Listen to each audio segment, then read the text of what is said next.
with Necrovortex, the second album by Canada's Outre Tombe. The band has returned with another slab of Stockholm-based, entombed, left-hand path worship. That was easy. End of review. Now, let's go a little deeper than that. Initial listen, yes, Necrovortex is very much a left-hand path derived slab of old school death metal, but repeated listens unveil a lot more depth. The riffs are very, very good. Punk-based, deeply tuned, yet somewhat melodic at times. Like the second track, Disintegration, there's even a bit of an autopsy worship that creeps in, especially something off of Severed Survival. I couldn't place the song, but the riff was very much in tune with the old autopsy style too. But you mix that with the entombed aesthetic and a little bit of their own flavor into the songwriting. I think Outre Tombe are a little bit more of a modern death metal inspired, even though they're taking stuff from the past, whereas Entombed definitely had a heavy-handed dose of punk mixed in with their sound. Outre Tombe, they definitely have influences from Entombed and many other bands like that from that Swedish Stockholm style. But you can tell there's definitely a heavier-handed darkness to their overall tone, and what do I want to say? More adventurous song structures. This album cruises by rather quickly.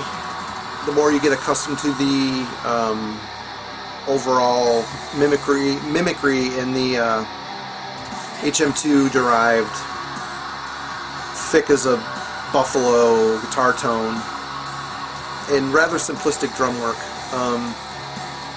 This album is got a lot of depth, a lot of power.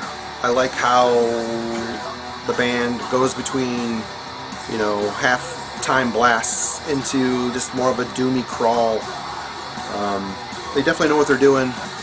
Vocally, this album features vocals by the bassist, and he has a very dry rasp and a shouting / deathly style that initially reminds me of LG Petrov from Entombed. But the more you listen, more of a Martin Van Drunen drawl and cracking dryness comes across in this material.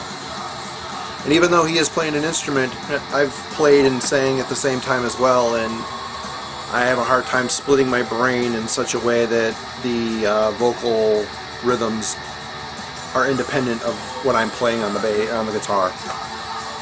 This guy does it. I don't know if it's just because the lyrics aren't so stacked, that he has more room to push and pull, to stretch out words. It gives it more of a free dimension to work in, and it gives the songs, the music beneath, even though they're so dense, it gives them a little more room to breathe, knowing that there's not a constant syllable hitting on the beat.